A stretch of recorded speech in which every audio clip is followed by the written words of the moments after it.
Hopefully, all of you are in a position to understand that for this whole between Cat 1 and Cat 2, we had discussed primarily on the angle modulation, in which we had explored the different process of how it is different to that of AM. In terms of the generation also, we have observed that they are relatively different to that of AM, and it's in a way it's a little complex compared to AM. And as well as the last day's class when we discussed, that was the demodulation part, that is not the demodulation but the detector class part. In that also we have observed that it is not as simple as that of AM when it comes to the detection. Okay, and in that we had also discussed several such detectors. If you remember, we had discussed something in terms of slope detection.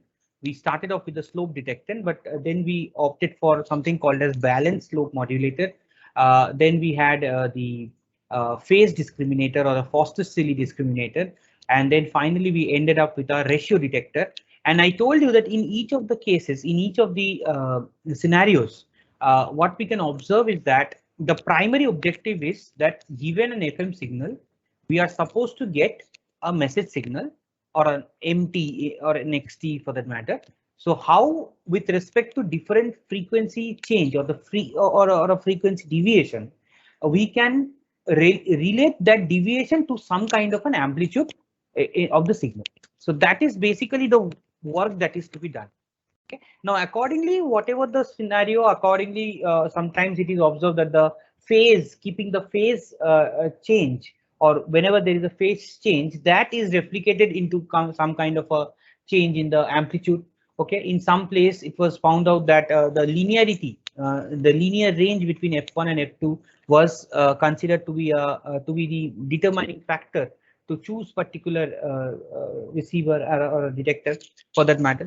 So in that same aspect, we are going to discuss a last of this kind of frequency stabilizer, or you can say relatively it's a generator also. It is also, it's not a generator, but it is also a detector, but it is the most I would say advanced as well as the most interesting of the lot of it, all the detectors that we have. So let me quickly share you with the screen and details. Let me just open the new tab. Okay, so I'll just share my screen with you. All right, so if you remember, this is what we had discussed on last day. Okay, just to remind once again that we had a the conversion of frequency deviation to an equivalent voltage, and for that we have observed that as I said, like frequency discriminator is a basic block which will be available in most of the detectors, and it is primarily used for the slope detection as well, because in slope detection also we have observed that it is a part of the slope detector, but and even the balance detector and all. But now today, the one that we are going to discuss is completely new, and that is called as the phase lock loop. Okay, this is depending on the phase, specifically with respect to phase. So we call it the phase locked loop. Okay, very important and very commonly used receiver. Okay, like for example the commercial receiver, like vehicle to earth data transmission, suppose it's happening. Okay, or whenever this kind of a communication is going to happen, we are usually more familiar of using MPLS. Okay, there's a reason for it. There's a very good stability that it provides actually. So we'll see that how the stability is provided to it. So ideally what it does is, as you can see from the term itself, that it is somehow related to the phase of the incoming signal. Okay, so the phase and the frequency should be somewhere interlinked together. Okay, so ideally it is used for tracking the phase and frequency of the carrier component of an incoming FM signal. Okay, so let me just write it, just the starting of it. So used for tracking the phase and frequency. You will soon find that why it is why I'm writing this of the carrier component. Okay, This is primarily the option. And what happens is ideally that when you are feeding this PLL system, the overall PLL system by an FM signal, okay, it directly produces an output signal, and that is proportional to the message signal. So that is the basic principle of any FM generation, receiver for that matter. So the same thing happens, but along with that, there is some kind of a stability with respect to the circuitry. Okay, that is also along with the same receiving or like detection of FM. That also is a advantage that PLL provides. Okay, so ideally the PLL will look something like this. Okay, so it is just a generic diagram. So suppose this is my XT, which is FM, okay, FM signal. It comes to some kind of a product modulator. Okay, so this is a modulator or a multiplicator, basically. Okay, now interestingly, this is I'll just draw the first diagram, then I'll explain the different block. Then we have a loop filter. We call it the loop filter. And you can observe very carefully what I'm trying to do. I'm having a block over here, which is a VCO, voltage control oscillator, and this goes to the modulator. Okay. Now what happens, you can see that this portion is XT, the input incoming signal. ET that you are looking at now, that is basically a product of the output of BT. BT is the output of VCO and multiplied by the FM signal. Okay, so ideally ET is equal to XT simply multiplied by BT. This is the only thing that is happening. And this multiplier that you're looking at along with this filter, okay, this part, if you consider this in general, is what the phase detector is all about. Okay, so we'll see that how the phase detector officially works, but this is the overall structure of a PLL. Now, ideally, what is happening, you can observe that this is my output, right? This is my YT. Okay, so observe very carefully that based on YT, there is a feedback. There is a feedback that goes to this VCO. Check the red color mark that I'm doing. Now, VCO based on that generates a particular signal. And this signal, when comes with in connection with the input signal, when the product is made or the product is happening. So this ET is some kind of a, I would say it's not an error function, but it is like a feedback or the resultant output. Okay, based on what the original output was. So if this ET, okay, if we can get hold of this ET, so this will definitely have some kind of a phase deviation, because XT has a different phase. This BT will have a different phase. So definitely there will be a chance, there will be a scenario where this ET will have a difference in phase as well. Okay, and you can also imagine this whole scenario in a different way, although it is beyond the scope for the time being.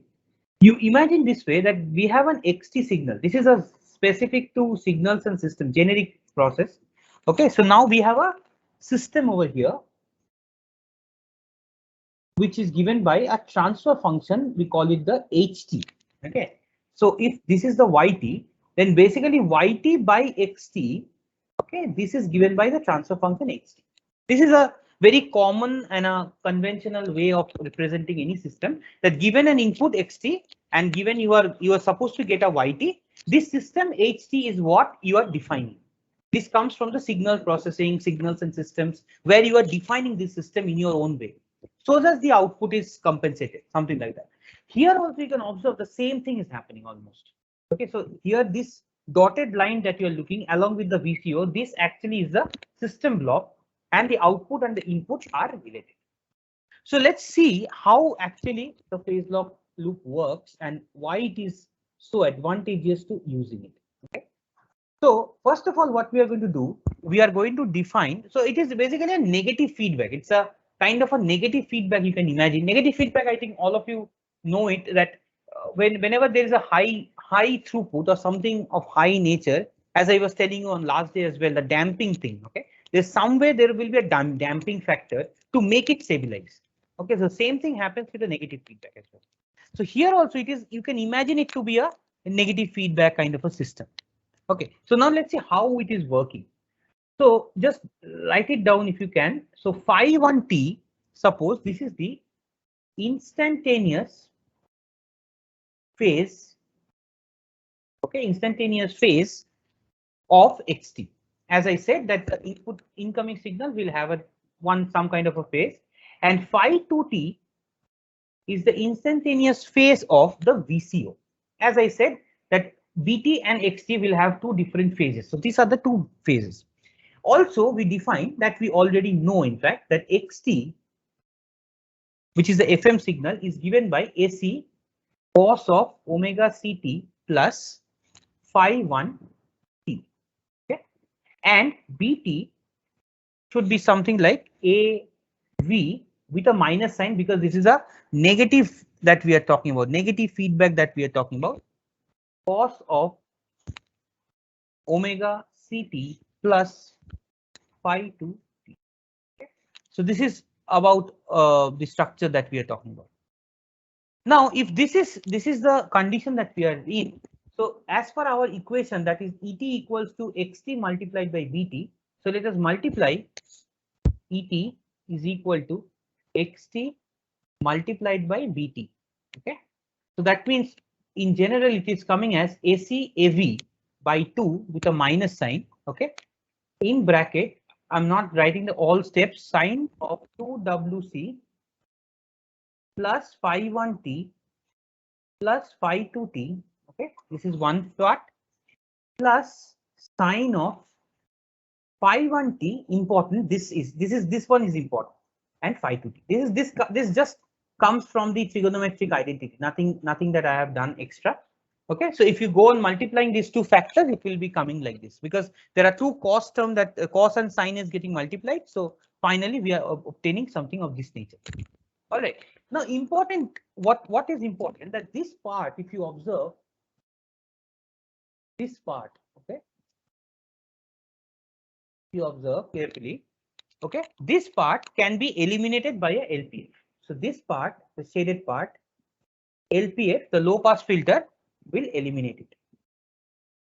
You can observe that there was a filter bank somewhere over here. So loop filter is there. Okay, so the loop filter is actually eliminate this part. So what we are left with, is Yt equals ACAV. Okay, because that will be common. It is a multiplication factor, right? This is within the bracket. So ACAV by 2 sine of phi 1t minus phi 2. So this is the end result that we are obtaining as at the output of the loop field. All right. Now, as you can observe that this also should be represented in terms of a systems point of view. So this is Yt.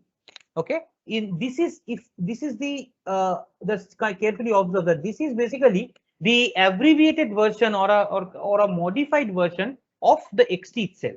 So definitely we will multiply this by a Ht, which is a impulse response of the filter.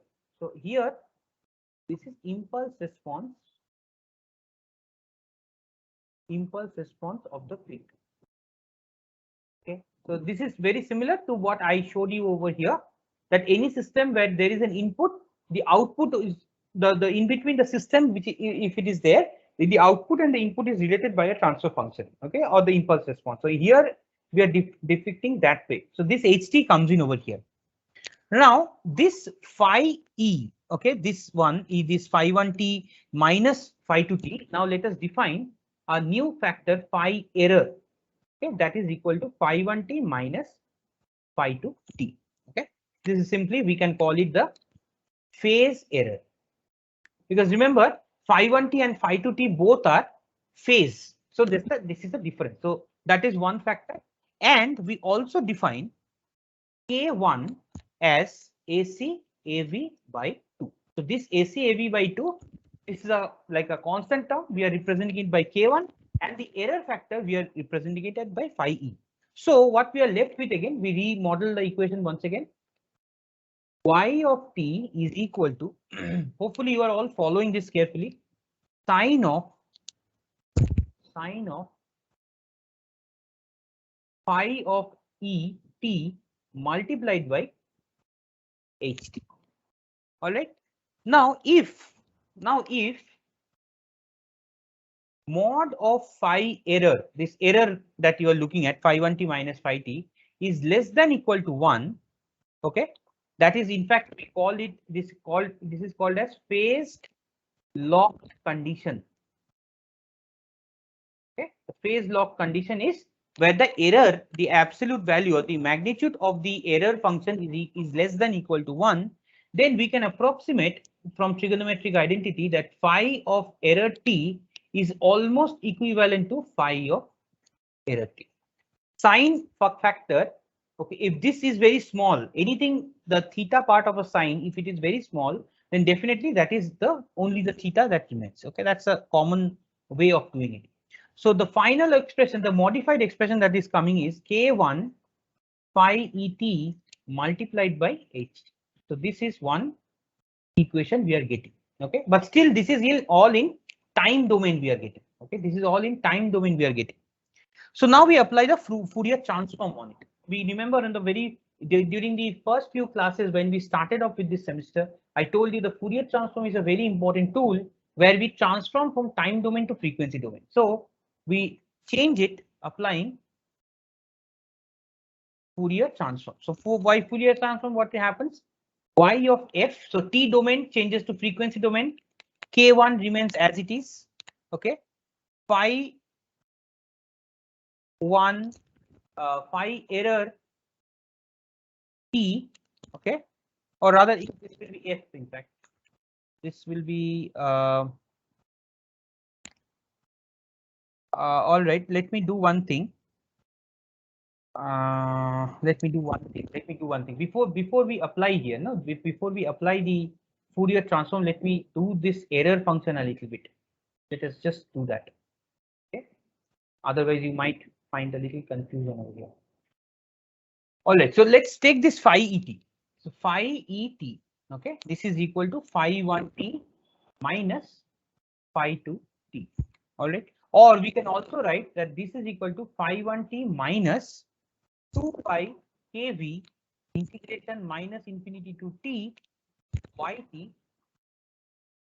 dt. Remember that this phi t is basically a phase factor coming from VCO. Remember VCO, the expression. So what is the input to this VCO? Input to this VCO is nothing but yt. Input to this is VCO is yt. And if you remember, this equation was already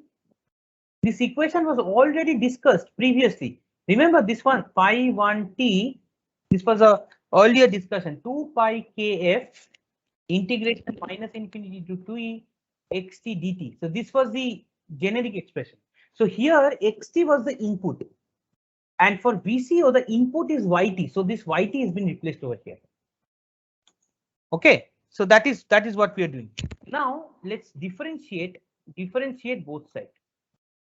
Okay, so d dt of phi error t is equal to d dt of phi 1 t minus 2 pi kv yt, because we are doing a differentiation. Now we apply the Fourier transform. So Fourier transform is applied. So what will happen? This will be converted to j omega phi error f is equal to j omega phi 1 f. See, the t is changed to f minus 2 pi kv y of f. Okay, or we can write phi ef is equal to phi 1 f minus 2 pi kv by j omega getting divided y of f. Okay, so this is what we are getting. Now let's try to minimize this phi 1 over here, this y1 over here. So let's write the error function phi EF, okay, is given by, or this is equal to 1 plus, okay, 1 plus, let's, now let's do one thing. Now let us try to, so this equation, let it be equation number 1. Okay, let it be equation number 1, this part. Now we want to replace this YF. Now that's what I was writing a little while back, that YF will be given by K1 phi 1F into H of F. Okay, this is coming from the basic equation that we had already discussed over here. Same way. Okay, so we just took the Fourier transform. So now this is 2, suppose. So what we can do is we can replace this YF over here. So in general, what we are getting, phi F we take common is equal to, or rather multiplied by 1 plus 2 pi kV by j omega. We are taking this one to this side, K1, okay, H of F. Okay, this is equal to phi 1 F. So we are now very close to finishing off with our derivation over here. So phi E is now we can replace by F is equal to phi 1 F divided by whole thing 1 plus 2 pi kV by j omega K1 H of F. So this is the whole thing that we are getting. Now, in almost all cases, okay, till now, I think there is not much of a problem because we are just following the mathematics, nothing more that we are trying to do. Right now, in this point, we have to take another assumption, and that is that filter gain, okay, or the HF that we are talking about, the mode of it, okay, this is always far greater than 1. Okay, so in that case, what happens that we can, okay, if this is the case, we can write easily that K, or we can write it easily that we can do this way. Let me just take 1 or 2 lines. So phi EF is equal to phi 1F by 2 pi kV by j omega K1 H of F, because this portion is much greater, because HF is far greater than 1. So the product or the addition of this will always be greater than 1. So that is what we are trying to observe. And we can finally say that JW phi 1F divided by 2 pi kV K1 HF. So we are just rearranging the equation a little bit. And further we can say that K1, okay, phi EF, we are just taking this numerator, the denominator in the left hand side, phi F into HF. Okay, this is equal to j omega phi 1F divided by 2 pi kV. Now the advantage is you can observe that this K1 phi F HF, K1 phi F HF, okay, this is nothing but YF.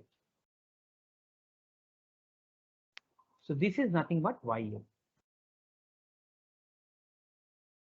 Okay, because YF we already had defined somewhere. Here, see, this was already defined, Y of F after taking Fourier transform, Y of F K1 phi error into F H of F. So this was already defined here. So the same thing we are applying back over here so that we get a hold of YT. So now YT is here. Okay, now we have to take an inverse operation because we have to find it in terms of time domain. So we take an inverse Fourier transform, So what happens here? Y of t, okay, after taking all the step, I'm not doing that last step. What we can get is that kf by kv, okay, and this phi 1f will be, I think you can imagine this one, how it is coming, but still I'll just point out maybe you might find it difficult. The 2 pi, so this is YF, right? YF inverse Fourier transform YT. Now let us keep this phi f. Okay, what is phi f? Pi kV d dt of phi 1 t. So this is the expression for the overall scenario, because j omega will vanish when we take an inverse Fourier transform. So that is done. 1 by 2 pi remains, kV remains. Phi 1s is already, from our earlier discussion, we know that phi 1s can be defined like this. So if you take this and the necessary calculation forward, final outcome that you are getting is y of t is equal to kV by, or rather kf by kV, where kf and kV are the determining factor for the scaling factor. Okay, this is the sensitivity, frequency sensitivity. We have discussed that earlier already. So kV by kV, and this is given by xt. Or what is important is that yt is proportional to xt. Up till this point, we have not received a result of this nature. So what is happening that using this PLL or a VCO PLL combination, we are getting a result that the output of YT of the PLL is approximately same as that of the input message, or as that of the input message signal. Because remember, XT was the message signal. XT was nothing but the FM signal. So however, whatever be the change in the input message signal, it is directly proportional to the output, how it has. So that is why the advantage of this VCO PLL is that using this error correction, or a error correction in the terms of phase error correction, we are actually keeping a tab here. You can see the graph, the diagram itself, that using this phase discriminator, we are actually keeping this YT each and every time using this VCO and the PLL combination. We are actually locking the period up to which the signal is stable. All right. So whatever be you are giving as a, or you are sending as an input over here, the YT is actually changing approximately, given that they are in the locked condition. Now, what is locked condition? We'll see that after this. But this is the advantage of a phase lock. Okay. Hopefully, this is clear to everyone that we are getting an error message, or we are getting an error function. That error function depends on the output. Now, the output, if it is more, the error function will change. If the output and the input difference is less, the error function will change. So accordingly, there will be an adaptability that will be taking place, based on which the stability should be maintained. Any doubt with this part of phase lock loop? Irrespective of the derivation, you can see it in the course material. When I upload, you will find it there itself. And the derivation ideally won't be coming at all for your exam also. But understand the concept, what I'm trying to do. All right. So here, the phase lock loop, the ideal advantage is that we are getting the output which is proportional to input in some scaling factor. Naturally, this kf by kv is a scaling factor which is there.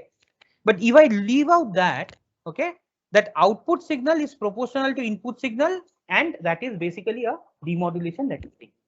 And this is ideally most advantageous compared to any of the detection technique that is being taken place. All right, so that is why it is more used in commercial process. Now coming to the last part of our discussion, and that is the way how do I consider it to be locked. Okay, so for that there are three ways of understanding it. Okay, three or four term that is associated with it. The first term that is associated with it is called as free running characteristics, free running frequency. This is characteristics of the PLL actually, free running frequency. Okay, free running frequency is a concept in which means that there is no input. So if you I'll just draw the diagram once again. So this is my product modulator. Okay, this is my kind of a loop, the LPF, suppose. This is my output. Some feedback is provided over here, and this is my VCO. And there is some kind of a multiplication that goes in over here. So this is my XT, this is my YT, and this is my error. So just for our reference, I'm drawing this.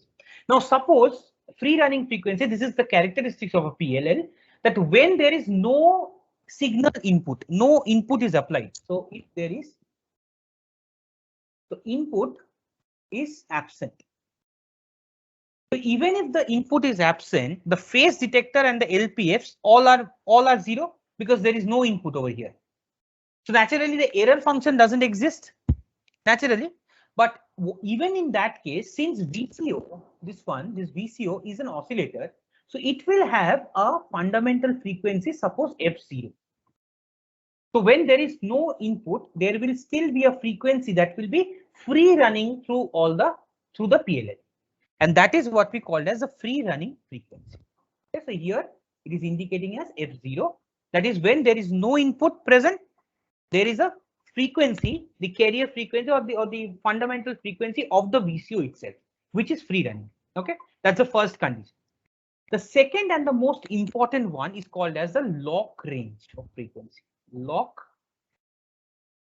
range. Okay, because this is the most crucial part based on which it will further extend. Now, lock range is the range of frequency, okay, frequencies over which the PLL will track the input frequency, the range of frequency where it will track the input frequency and remains locked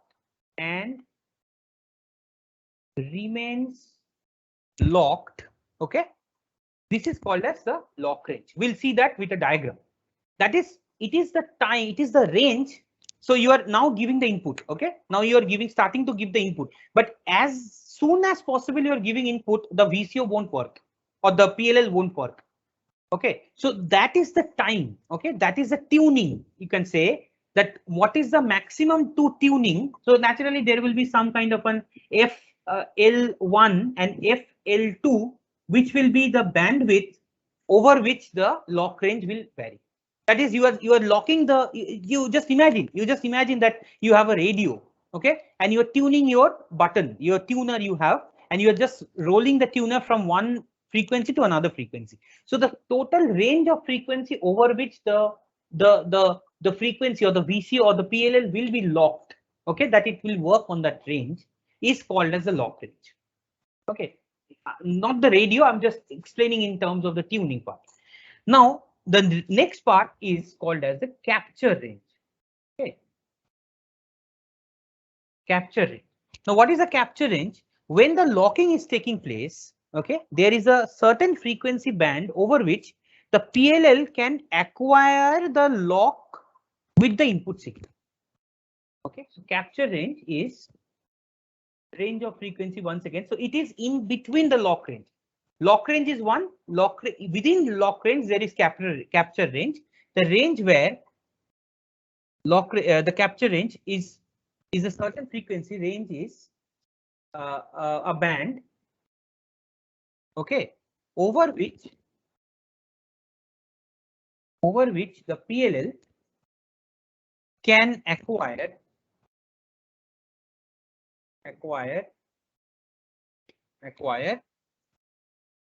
lock with an incoming signal.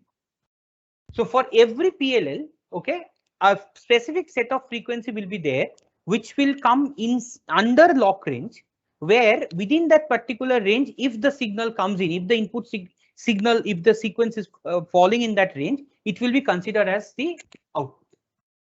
Okay, let me directly go to an example to make you understand. Okay, so let's see this. So suppose this is my frequency. This is a little confusing, I know, but let's see whether we are able to understand. Now, this is my F0. So this is my pre-running frequency. All right. Now let us define an area like something like this, maybe between this range, and I define this as FL1 and FL2. So this is my complete lock range. This is my lock range. Okay. Now, within this lock range, there will be a specific segment. Suppose this one, uniformly I'm writing. So this is FC1 and FC2. So this is called as the capture range. Okay, so that is the specific range of frequency where the locking is taking place. Lock range is the maximum extent of locking. Okay, and capture range is a specific set of capturing that you need.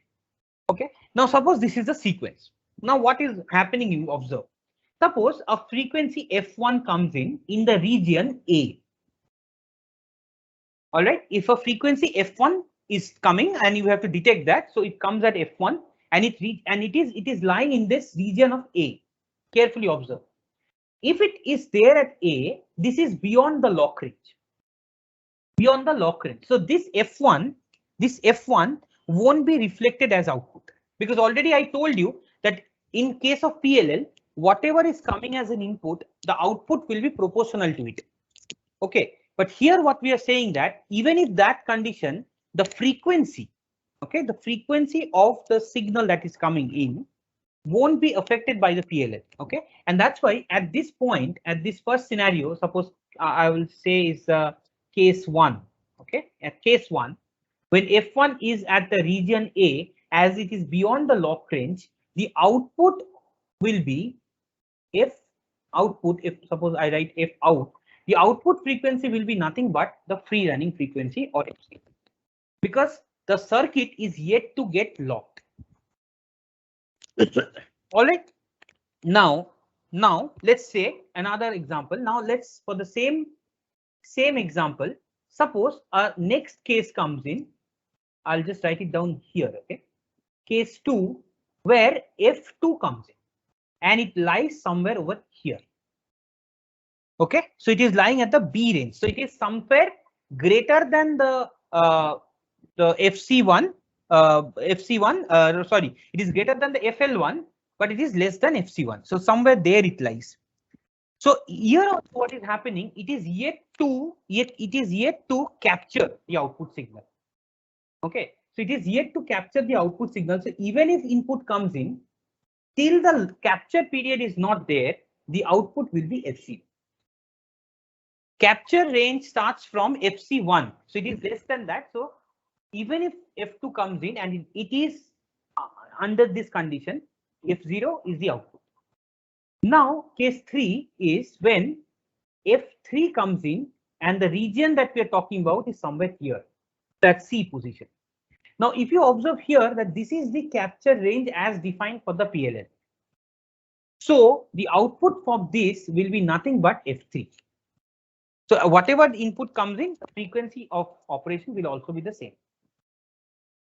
Similarly, if a frequency comes in at this range of D, case 4, F4 suppose, okay, at this point, this is within the capture range. So the output for this will be F of T or F of 4 for that matter. Okay, now the system is under capture range.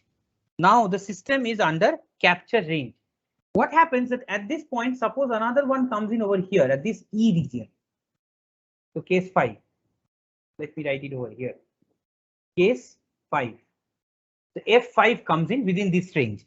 When it is now looking at this, you can observe that already the system has captured a particular frequency band, that is FC1 to FC2, and the PLL is tuned now.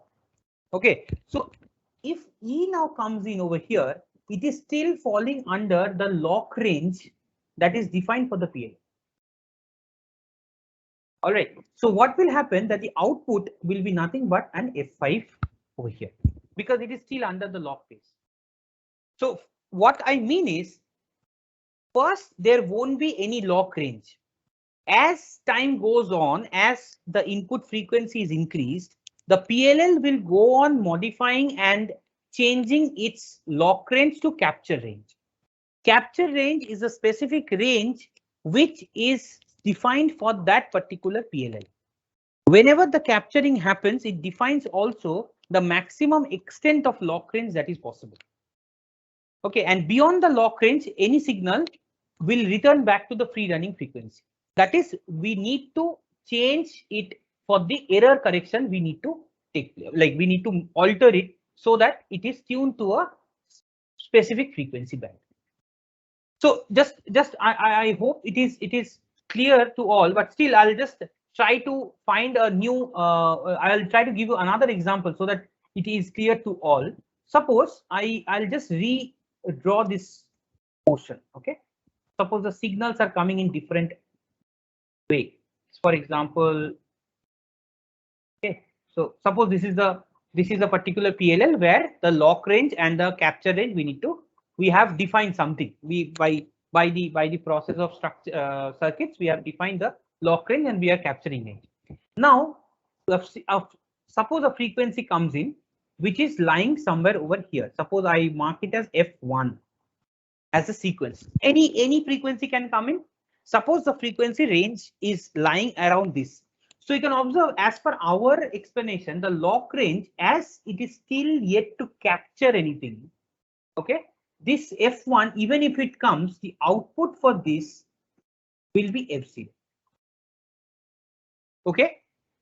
Now, suppose the second frequency comes somewhere over here, F2, and this is within the capture range. As whenever it is getting captured, output will be F2. Once it is captured, a new frequency, even if it comes, suppose F1, which lies here, that also output will be F1.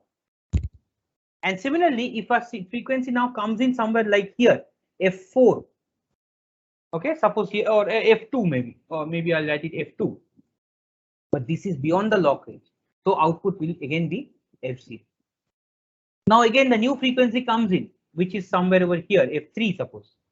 Now, as it is F3, it is still under the capturing condition. So when it is F3, the output will also be F3. So the observation is that whenever there is a frequency like input frequency coming in, the PLL will be tuned to a particular frequency band, and the structure of it or the hardware circuitry will be such that it will tune itself. It will go on tuning itself in a way such that the capturing range is maintained for that particular operation. If the frequency range is beyond a certain threshold, then definitely it will go back to the free running frequency of F0. Otherwise, if it is within the range, within the lock range, okay, it will try to make it happen that the capture range and the lock range do not overlap, and the signal that is coming in falls under the capture range as much as possible.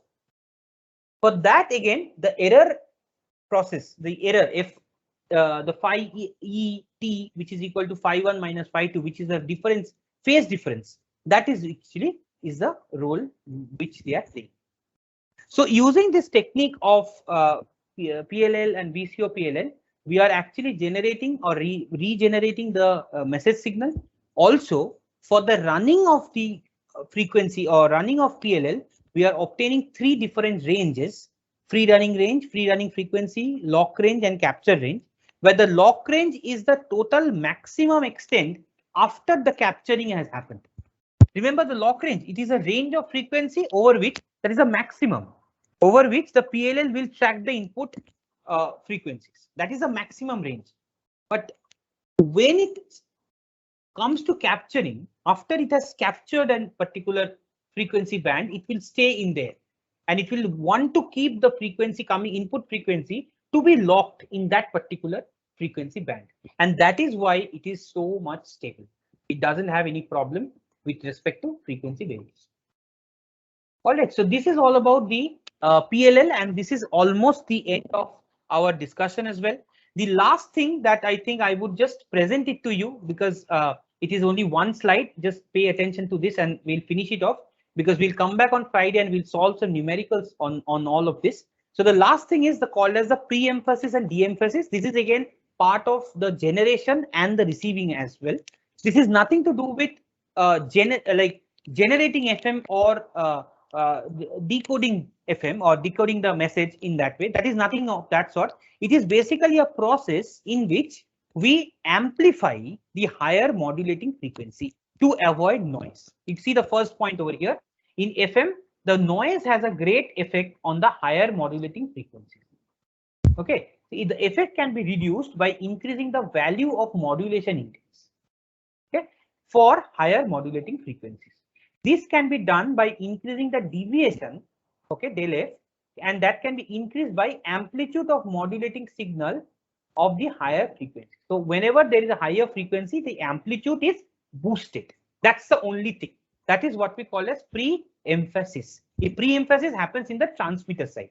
You can see the definition. The artificial boosting of higher audio modulating signal, only the higher audio modulating frequencies in accordance with pre-arranged response curve is called as pre-emphasis. That's in the transmitter, we are we are kind of amplifying or boosting the higher order modulating frequency to avoid noise. And this high frequencies or the higher or boosted signal needs to be made come down back to the original frequency. That is basically what the de-emphasis does.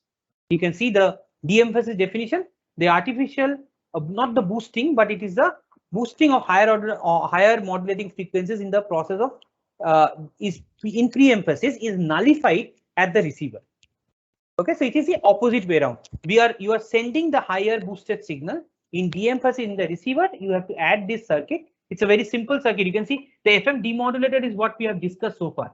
Along with that, there is some small little arrangement of RC low pass filter over here. So that is basically what the de-emphasis does. Okay, so you can see, observe over here that the process is that this is in pre-emphasis I'm talking about. As modulating frequency will increase, the reactance of C will decrease, and while this C over here, C will decrease while modulating voltage applied to the modulator goes on increase. Okay, so that is how it is an artificial boosting that we are doing for the end result, for the better end result, to reduce the noise. All right, so this is all about the pre-emphasis and de-emphasis. There's not much that we need to know from this.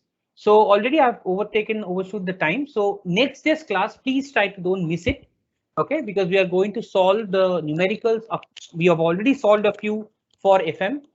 We are going to also use our knowledge from whatever we have finished so far. And in fact, this is the end of the third module, in fact. So based on whatever we have learned so far, we are going to check some of the numericals also that might be very probable in due course of time. Okay, so don't miss out that class on next day, on Friday. All right, so thank you for your, I'll stop recording. Thank you for your patience.